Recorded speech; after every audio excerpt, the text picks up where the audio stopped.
Welcome to the Easy Speak Speakeasy. You've unlocked the door to unfiltered mental health and wellness conversations.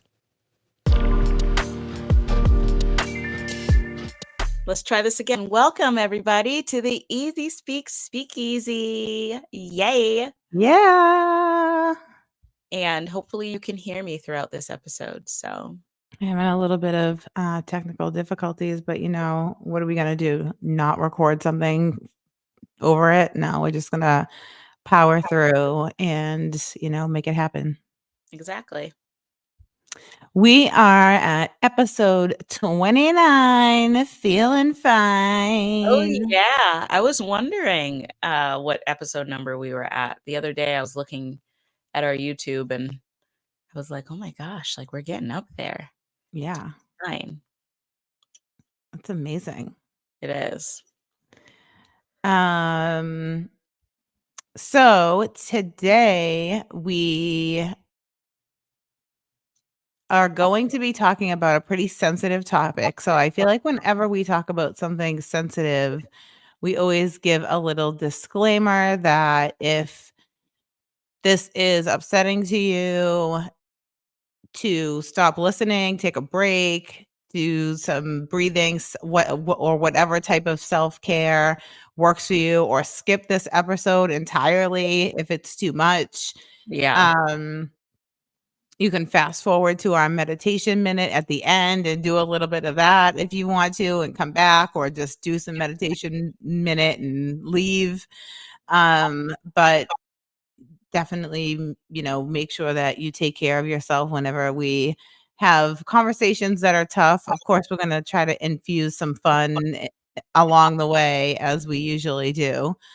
But yeah, we're going to have a convo today that is ripped from the headlines, as they say on Law and Order. Yes, ripped from the headlines, snatched. Yes. Before we get into that, let's cheers. We have classic dirty martinis, but we've elevated it a little bit. Cheers. Cheers. And we have goat cheese in our olives, which is, in my opinion, the best way to have dirty martini. I can never have a goat cheese. What's the other cheese? Blue cheese olive ever again. Like, goat it's just cheese is the gold standard, baby. Yeah. And I actually, I couldn't just regular goat cheese. I like a little spice. And then as I was mixing up these, I chopped up some jalapenos and put that. So it's kind of like, oh, Mark's saying, uh-oh. I'll just pick it up from here. So you put some jalapenos in your goat cheese. Well, I have a confession about my goat cheese olives. I accidentally bought olives with pits in them. So they're more like olive goat cheese and olive sandwiches than stuffed olives. Oh my gosh, that's so funny. So I took my mic away, so I hope it sounds okay. But I had such an adventure stuffing these because these olives are tiny, the ones that I have. So like they were stuffed with those little like red peppers, that they come stuffed with. So like I pulled them out and then like was starting to like pipe it, but like the piping was too big for the olives. So then I had to like stuff them with like a toothpick. So yeah, it was a labor of love to get these semi-stuffed. Yeah. I like stood in the grocery store aisle, like making sure that I got like the large size ones, but then there were a ton of olives. And then some of them had like garlic and all this other stuff, and I didn't want any of that. So I put the wrong one down and I put the right one down and took the wrong one, and then realized it. And so, I just I peeled that olive off of the skin like it was a peach and made it. Amazing. That's commitment. That's true commitment to the drink right there. A hundo. I was gonna make it happen. And I gotta say the best tip that I learned for making a really good martini recently is that all of your ingredients have to be ice cold. right down to the glass. I froze my goat cheese stuffed olives overnight, so they're like little icicles in my drink, and it's really good. So Mhm. I'm glad we have a Definitely. good drink for this topic because it's a Yes, challenging one. exactly. Although if you don't prefer a drink over a challenging topic, you may do something different, Yes. and that's okay too. Hmm. To each their own. No shame, no blame, baby. It's all good in the speakeasy. That's right. All right, so we are going to talk about I will read a little bit from this article just to give some backstory. I'm gonna paraphrase, Okay. from an article from CBC News. And it's related to this mom who has been in the news. Her name is Jennifer Crumbly, and her son Eric was convicted of a mass shooting at a school um, back in October of 2022. And so recently, his mother has been on trial for manslaughter charges in relation to this. So, some brief snippets from this article. Um, Michigan mother could face up to 60 years in prison after a jury convicted her on 4 counts of involuntary manslaughter after her teenage son killed 4 students in a school shooting in 2021. Yikes. Prosecute I'm sorry, go ahead. I said yikes. Yeah.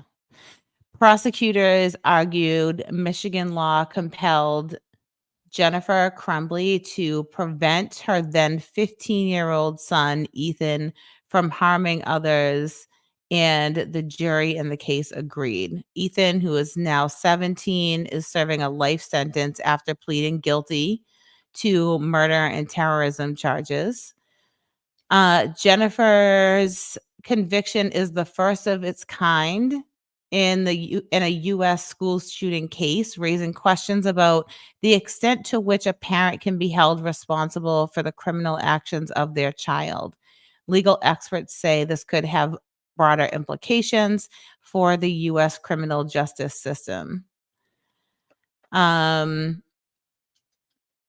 what I don't have up here, and I can look up quickly, Diana, if you wanna say a couple of things, is there is I want to just look up so I'm sure that I'm correct about what the conversation was around his mental health status, because there was definitely a lot of conversation related to that, and so that was a big point of contention throughout this trial, so I'm gonna look that up really quickly.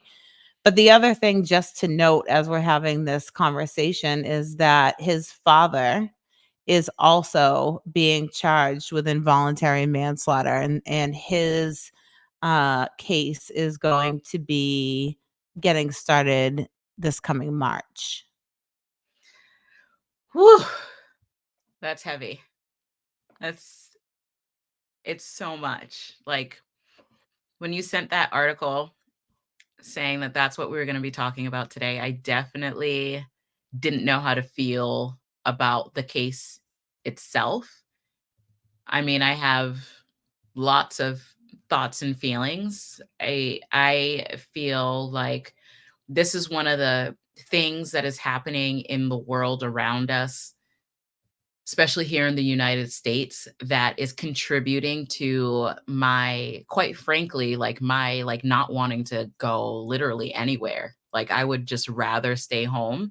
And I know, I mean, I already have a propensity for that because I'm an introvert, but like all of the mass shootings in this country, especially the ones that like happen at schools, like I have such trauma around. And so, like, I'm just constantly navigating my thoughts and feelings kind of on a day to day basis. Like, no matter where I go, I think to myself, like, if something were to go down here, like, how am I getting out? How am I making sure that my kids are safe? And these are like daily thoughts. So, I've definitely felt, I think, what a lot of us feel, which is this like rage against the machine, kind of like, why is this continuing to happen? And I think a lot of times we look at like the legal system, the gun laws, and and we say to our lawmakers, like, you guys aren't doing your job. Like, this is why this is continuing to happen. And with these young children, really, who are having access to guns, I think it's hard because I we come from a world where we talk a lot about not blaming parents, and um not shaming parents for what happens with their children. And I also feel very strongly about the fact that we need accountability, right? Like, these things keep happening. I mean, there's what happened at the Kansas City parade. I think young adults were involved in that terrible tragedy as well. And so, I don't know. I mean, on the one hand, I feel like good that we're taking some steps to holding people accountable. And also, like, I also feel badly for these parents. Again, I don't know very much about like what the premise of the case was, like how they were able to convict her. Like, was she willfully and knowingly neglectful? Did she, was it that she didn't have the gun locked up and it was supposed to be? Is that like what the main thing was? Or was it that like she wasn't paying enough attention to her kid? Like, I what? think one of the major pieces of the case that made people feel like she had responsibility is that there was video of them together at the shooting range. And so people were feeling like, you're teaching your child, how to use weapons. And so, to me, that was one of the pieces that I think really stood out that people were kind of really concerned about in saying like, okay, this is like, why would you do something like that? Yeah. Um, in while he was in jail and like through his uh like time during his trial, there was a lot of things that were coming out about his mental status. He was, you know, clearly struggling in some way.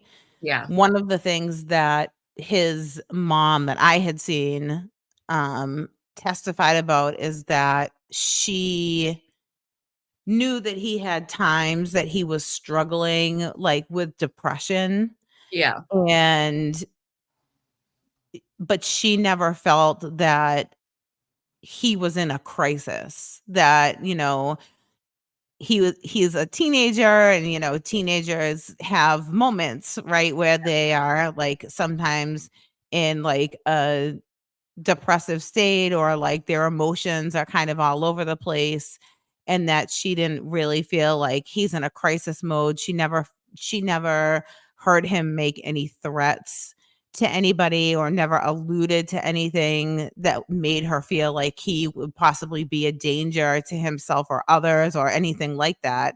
Yeah. And so to her, this was kind of like this whole situation around the excuse me, the shooting range was just like part of their family culture, like lots of kids grow up hunting and like doing Yeah. all kinds of things with firearms, and this was just, part of their kind of lifestyle. And so I think this is where it starts to be difficult um to think like because you do something like this with your child, does this automatically make you become part of something that happens, right? Like I automatically go to like, let's take something else. Like let's replace that firearm with a car, right?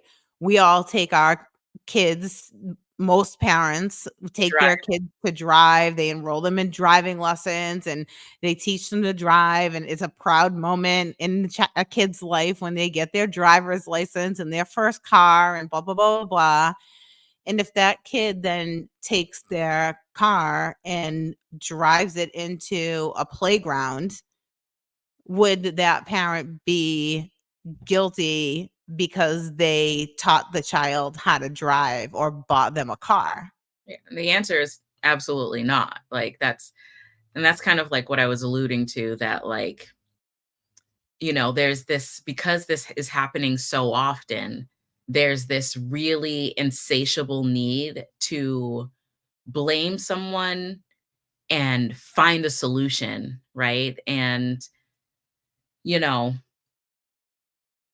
I hear all about the like, you know, teaching your kid firearm safety or whatever, right? Like, I wouldn't be against something like that. Like, I have tons of law enforcement in my family. If like my dad said, "Hey, I'm going to take your boys maybe when they're a little bit older and like make sure, teach them how to use a firearm and like take them to the range and like do guy stuff with them." Like I probably would be okay with that because it's a trusted person in our family. Like I know that they're going to get the best education about respect for that object and how to care for it and like, being a responsible owner of something like that. Um, and at the same time, it's like if something were to happen, like, would I feel, I mean, I don't think my kids would ever do anything like that, and so like I'm trying to empathize with the mom a little bit because you know, I don't think any parent would be like, and maybe this is where the involuntary piece comes in. I don't think any parent would be like so reckless, like, I don't care like what my kid does with this. Like, I don't, it would take like a specific type of pathology for that to be the thought process. Mhm. So Yeah.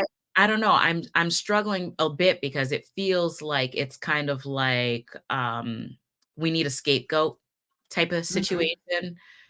Mhm. And also I totally get it because it's like enough is enough. Like what are we going to do, Yeah. and like, why does a underage kid have access to firearms? Like, if you're not an adult, why do you have unencumbered access? That's my thing. Like why did he come into that? What Mhm. how is that possible, right? Like, how are you so comfortable with someone with an unformed prefrontal cortex just having access? One of the things that we know about kids of all ages, until your prefrontal cortex, which is that part of your brain that um, is responsible for reasoning and being able to think ahead about what the consequences of things are going to be. They say what, 25, 26. Mhm. I fully believe that that's happening later and later in life for people. And Yeah. one of Especially with the pandemic, I feel like these numbers are gonna change. we got to shift the numbers and our expectations of when people are fully capable. Like, I mean, we just had a conversation with a school administrator the other day who was saying like middle schoolers, high schoolers, we hear this all the time from educators. They are Mhm. just not at the maturity level. They're not ready for the real world. And Mhm. there's so many factors that play into that. So, like, for me, it's just like, you know, impulsivity is a hallmark of childhood and adolescence. That's just what happens, and that's why we as parents and adults keep such a watchful eye on our youth. And it's why, you're not allowed to do certain things until you're a certain age. It's because that impulsivity, I don't know Mhm. what was going through his head, what he was going through.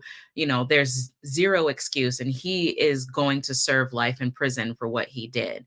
And, should his parents have created roadblocks to his inherent impulsivity just by sheer age and the appropriate nature of being a responsible gun owner? Yes.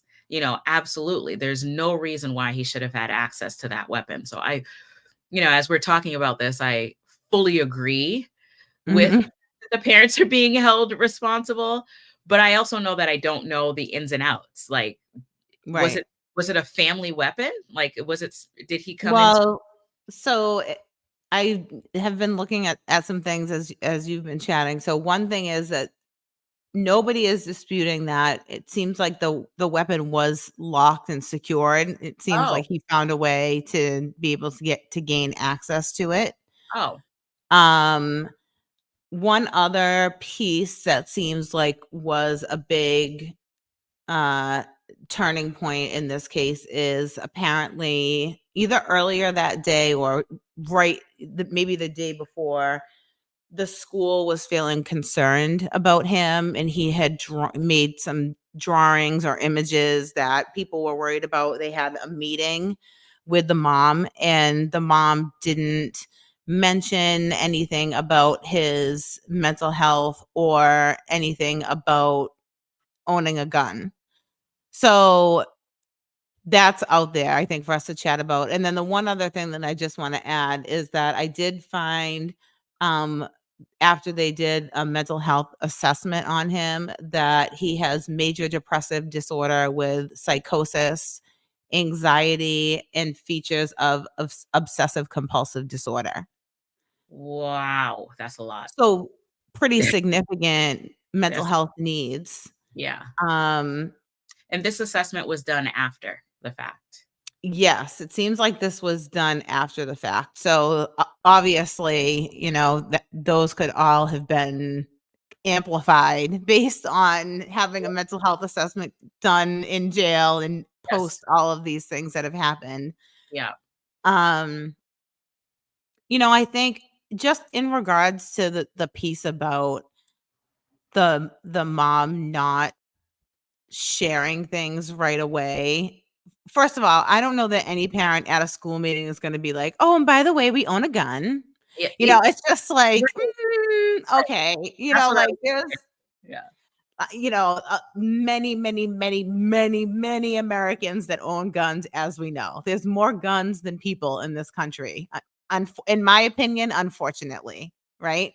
Right. So I don't think that in every school meeting that happens across this country on a daily basis, the people who are sitting in those meetings are talking about how many guns they own or if they own guns. So that that's one of those things that's like hindsight is 2020. Right. Why would I bring that up Yeah, in right, that meeting?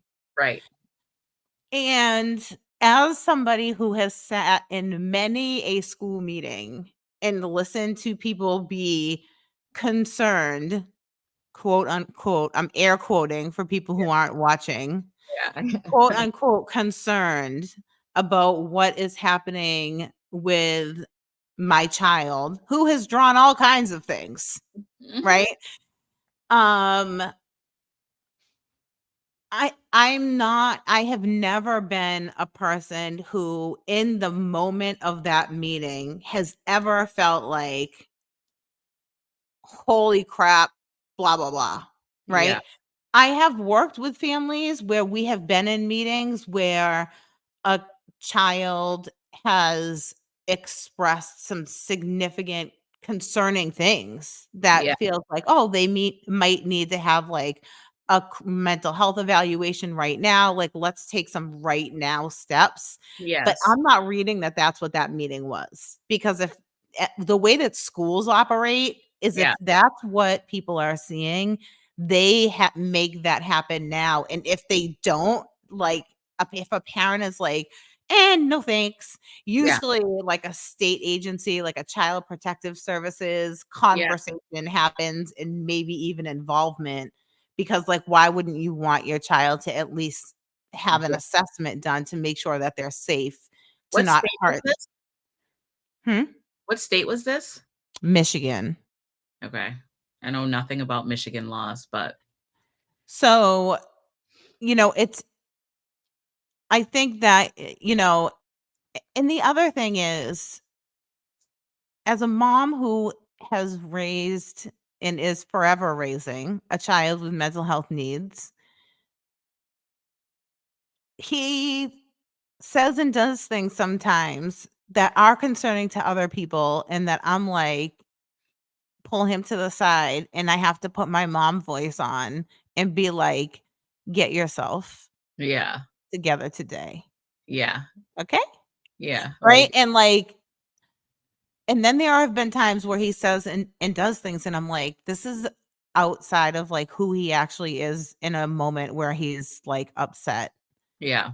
But typically, like, I know that I'm the expert on my child, Yeah. and I take a beat to, like, make that assessment myself and then figure out, like, what is the good next step. Unless, of course, it's like there have definitely been times where I've been like, "We need a hospitalization right now," It's right?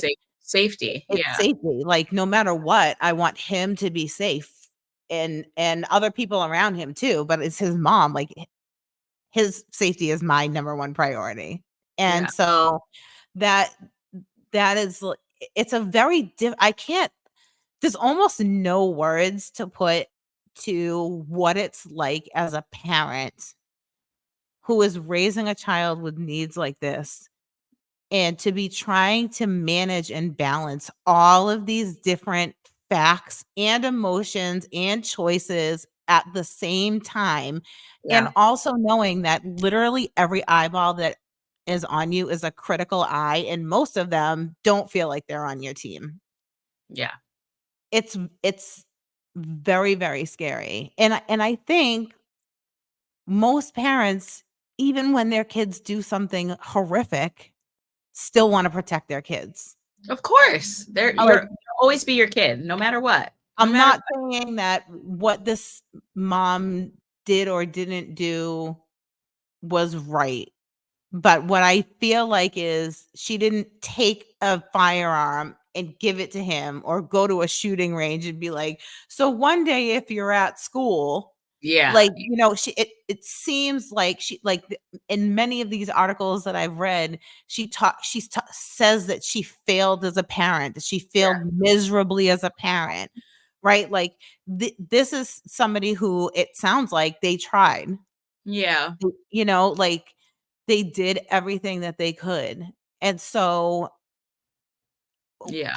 it's to me, it's sort of like, what problem are we solving by Yeah. now we've put a 17-year-old in jail who probably needs, some type of very significant treatment. I don't know Yeah. what kind of jail he's in or if it's some sort of mental health situation or not. But we have the person who committed these acts behind bars. So, like, what problem are we solving by now putting a mother and also potentially a father also behind bars? Like, are we afraid that these people are going to go out and commit this type of a crime?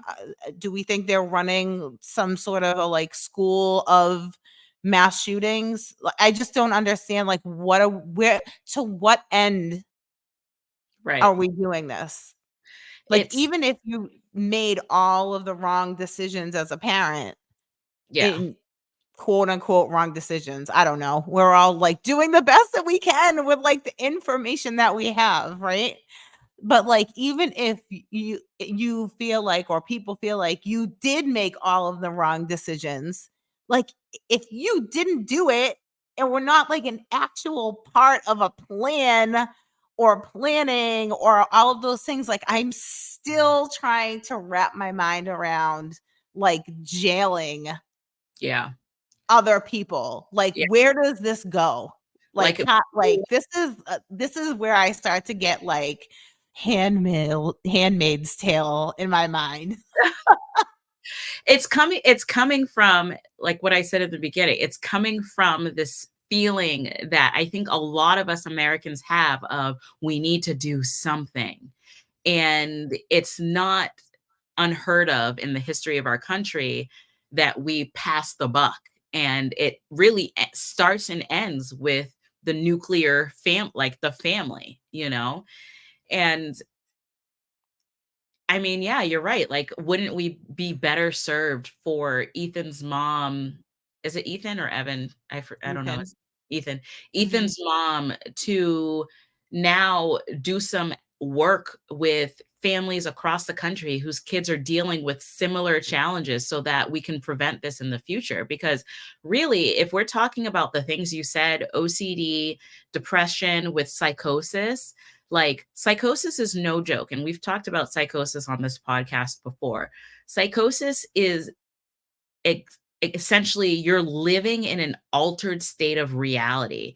And so your thoughts, feelings, and actions are not in alignment with what we as a society would consider to be culturally normal, appropriate, acceptable, helpful, any of those things. And that's coming from a very real pathological challenge. And no matter how good you parent, you can't parent psychosis out of somebody.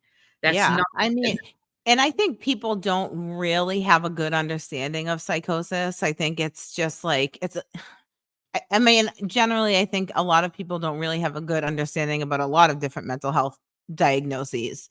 But Psychosis is just for an example on this one, like you and I are mental health first aid trainers, right? And part of that training is an activity where we have people go through what it feels like to have audio psychosis. So hearing something. auditory hallucinations. Yes, hearing Yeah. something that is not there. Thank you, Diana. Yes. The gin. It's the gin. It's Um, did gin. I did. so We switched. what'd you do? Vodka? Yeah. What? It's I know. We didn't talk about that. We'll make sure that in the recipe you can make this dirty martini with gin or vodka. 2 ways. 2 ways, baby. Dirty 2 ways. So and we have this part of our training where you can actually you feel what it feels like to have a hallucination where you're hearing voices. Yeah. And when I tell you, and I tell you listeners that people choose not to participate when they see what it's going to be. We've Yeah. had people who have said to us, I have anxiety, mental health, other things. I don't think that I should participate in this. We've had people who have started it and it's too much for them and have had to step out, and we've had to step out with them.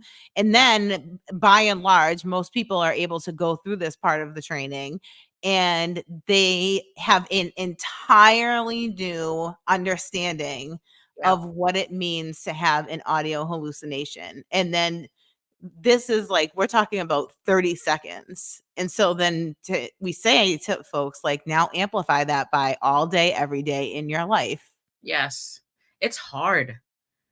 One of the first things I did as a young mental health professional, I worked for a community service agency that serves a lot of like an older population of folks with mental health challenges. So a lot of the people that came and that I worked with were deinstitutionalized, meaning they pretty much lived in state hospitals their whole lives, which is kind of what happened in the past when you had mental health challenges. Your family would put you somewhere and you would just live there. And your quality of life may or may not have been good. But here in Massachusetts, there was this whole wave of deinstitutionalization. So there were a lot of people now living amongst us in the community in these group homes. And one of the first trainings that I did was this training called Hearing Voices training, which completely changed. Like, I've always been an bleeding heart, empathetic person, especially towards people with mental health challenges, because I see that group of people as being kind of like the underdogs of the healthcare infrastructure, right? Everything else that you're afflicted with, you are met with so much empathy and so much help and resources, but mental health is not that. And so I had this natural draw, and I just remember the first training, it was a hearing voices training, and they make you wear headphones similar to the exercise we do in youth mental health first aid, but instead it's a pre-recorded track, and we had Walkmans. Okay, so not to date myself, but not to date myself, date the organization, because mental health organizations are always And 30 years behind. Okay, because they're still using Walkmans. I'm a millennial, and we had Walkmans in our training. Okay, so Not a Walkman. yes. So I had like the thin like headphones with the like that go in your ear, like flimsy, and then like the square thing. And they were like, we're That gonna clips onto your belt or your bag or yeah, whatever. yeah. You're just like, Ah. they were like, so we have this cassette tape and we want you to hit play, and it's gonna like play what it feels like to have auditory hallucinations. And we just want you to guys go like have lunch.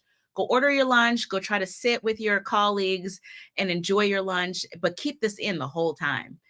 And like most of my colleagues could not keep it in the whole time. I like forced myself to, but also like me being an introvert, I didn't talk to anybody that whole time. I was dialed in to what was being said to me. And at the end of it, I felt horrible, even though I knew I was in the middle of this exercise. And like, by and large, as a society, we don't always have the opportunity to walk a mile in somebody else's shoes to really understand what mental health looks and feels like unless and until you're personally touched by it in your community. And so like I feel like that's part of the challenge central to this case, because on the one hand, in that training, and we always talk about this, people with mental health challenges are by and large more likely to be a victim of violent crime than the perpetrator, right? And Mhm. so Yep. whenever news stories like this come out, you and I always have like a critical, like when we hear the mental health being thrown around, we're like, this is, again, we're using mental health as a scapegoat. But in this particular case, it sounds to me like this young man has really significant mental health issues. Maybe his parents and family did not have the implicit knowledge. And depending on what his demeanor is like as just a person, a lot of people with significant mental health issues, you can't tell on the outside because it is all an internal turmoil and struggle. And not to make excuses and to say the mental health is the problem, but like I think we're blaming the parents because mental health alone doesn't feel good enough to like the bleeding hearts of America for like why this happened. People need a concrete thing that they can relate to. And unfortunately, blaming the parents is not a unique concept. As we know with mental health, like that's what happens That's all that happens pretty with much. when a kid is having mental health challenges. It's like, oh, well, it starts at home. Like we hear that all the time, right? One of the Mhm. first, we were just reflecting on this the other day. One of the first trainings we did together, we had an educator literally like no qualms about it, sit there and bash all of the parents and say that she wished that she could fucking write a ticket to each parent to let them know what they were doing wrong in their Yeah. parenting to You cause failed.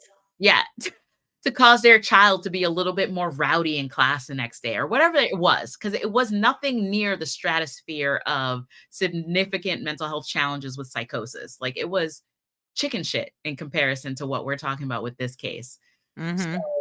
I think it's unfortunately scapegoating, and there's so many levels to it because we could say that the mental health system and infrastructure in this country failed him. But who do we blame for that? Who can we put on a headline and put in jail for that? Nobody. There's Right. Well, just that's the whole to me, that's the whole problem is right. we can't blame the system. I mean, around the firearms situation, there's a lot of lobbying and all of that stuff that's going on around firearms, and that's a whole different thing, and I don't really wanna get into the politics of all of it, but at the end of the day, we have a problem with mass shootings in this country Yes. to the point where if you're traveling to the United States, you get a traveler's advisory. You may be part of a mass shooting if you travel to the United States of America. So if you didn't know that, that's a little fun fact for you to know. That's I'm so not a I don't I personally don't believe in taking away all the guns. I'm not for that. Like, I'm not an extremist in pretty much anywhere except for same. when it comes to blaming parents, then I kind of am. Yeah, Um just a little. But, I feel like when it comes to mental health, it's easy to make it about mental health because there is no clear person to blame other than the fact that everybody goes, "Well, if there was a better blah, blah, blah, blah, blah, blah, blah, blah, blah, blah, blah, blah." And, you know, as two people who literally are like, can we have some porridge for our mental health services that we're trying to give people? Like, it's impossible to try to get money to It's true. try to help people with their mental It's mental health. It's a like, nickel where's the or a money? dime, sir. A nickel or a dime. Yeah. Can you please explain to us on this application, what would you do if you didn't get the money? What? I love that question. It's like, what are you talking about? We need the money. Like mental health, the mental I'm like, health. I don't think we're gonna work well together. Like, all I ever do is say we need more because we do. Thank you for that. And also, is there more coming? There's never a bad time to do some advocacy around any of these things that we have talked about. Supporting nonprofits, supporting whatever your stance is around gun safety in some ways. I feel like most people are around gun safety, Gun safety, we can all get behind. how Yes. we can get around that, how we can get around doing, better work to support schools and teachers to know what to do in these moments and to support, not blame families and parents. There's an unending bucket. Yep. And, I think this is a tough topic. And hopefully, if we keep having these conversations together and thinking through them, please send us your thoughts, DM us, or, you know, send us an email, Easy Speak on air across all social media. And our email is easyspeakonair@gmail. We would love to continue these conversations, or if you want to join us as a guest Yeah. or know someone who would be a great guest around this topic, we would love to continue this because we have to keep talking about it and being real about it and having uncomfortable conversations that we know everybody does not have the same opinion on. This is Yeah. how change happens, by people going through, and at the end, everybody feels a little bit unhappy. That means that you've gotten to a good compromise. Well, thank you for coming to the Easy Speak. Don't forget to subscribe, rate, and review, and we will see you soon. Bye. Bye.